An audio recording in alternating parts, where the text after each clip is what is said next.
আমাদের দেশে যে মানবিক করিডোরটা দেওয়া হচ্ছে, এখানে প্রথমেই কিন্তু ছলচাতুরির আশ্রয় নেওয়া হয়েছে। আপনি দেখেন জাতিসংঘের মহাসচিব এসেছেন, 1,00,000 রোহিঙ্গার সাথে ইফতার করেছেন।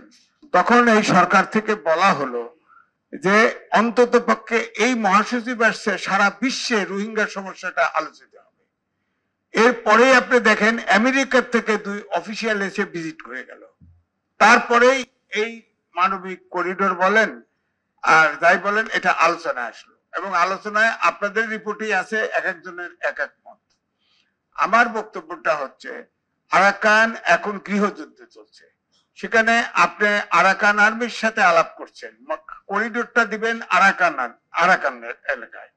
আপনি সেখানে তো সামরিক জান্তা ওখানে সকল রসদ অস্ত্র ঢোকা বন্ধ করে রেখেছে, আপনি সেখানে দিচ্ছেন, এবং মায়ানমার থেকেও আমাদের সরকারকে লিখিত আপত্তি দিয়েছে।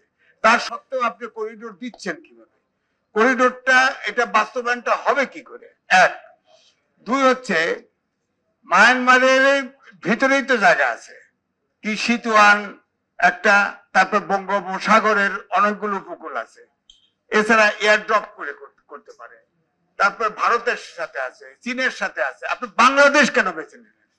10 লক্ষ রোহিঙ্গা ঘাড়ের উপর চাপিয়ে দিয়ে আপনি বাংলাদেশের এই রুটটা কেন ব্যবহার করলেন? অবশ্যই এখানে বিদেশি কোনো ইন্টারেস্ট বাস্তবায়নের জন্য এই সরকার এই ব্যবস্থা নিয়েছে। বিদেশি ইন্টারেস্ট কেন বলি? এই সরকারের ভিতরে 17 জন আছে বিদেশি নাগরিক এবং প্রবাসী, অর্থাৎ এই সরকারের নাম দিয়েছি আমি আন্তর্জাতিক সরকার। সুতরাং আন্তর্জাতিক ইন্টারেস্টেই এই কাজটা করা হচ্ছে। আর আমার ব্যক্তিগত হচ্ছে, আমি ইন্ডিপেন্ডেন্টে যখন ছিলাম, আমার কিন্তু ভার্চুয়ালি অ্যাসাইনমেন্টও বলতে পারেন, অ্যাসাইনমেন্ট ট্রান্সফার পোস্টিংও বলতে পারেন। আমি চিটাগাং থেকে শেরপুর পর্যন্ত পুরো পাহাড় আমি হেঁটে ভ্রমণ করি, তখন ইয়াং ছিলাম। আমি 6টা রিপোর্ট করেছি। সেখানে আপনার দেখেন 10 বছর 15 বছর বসে বসে আপনার ধুতি পরে পাদ্রীরা সেখানে সনাতনী ধর্মের লোক সব খ্রিস্টান বানায় ফেলছে। এখন জিয়াউর রহমানের সময়ে যে কয়েকটি লোক সেটেল রাখছে, তাছাড়া অলমোস্ট 99% খ্রিস্টান হয়ে গেছে। এবং আমেরিকার তখনই আমি শুনেছি, আজ থেকে 12 বছর আগে, যে আমেরিকা এই আরাকান, আমাদের 3টে পার্বত্য অঞ্চল, তিব্বত, তারপরে মিজোরাম, এইসব নিয়ে একটা খ্রিস্টান রাষ্ট্র করবে। তা আমরা কি ওই চক্রের ভিতরে ঢুকছি কিনা?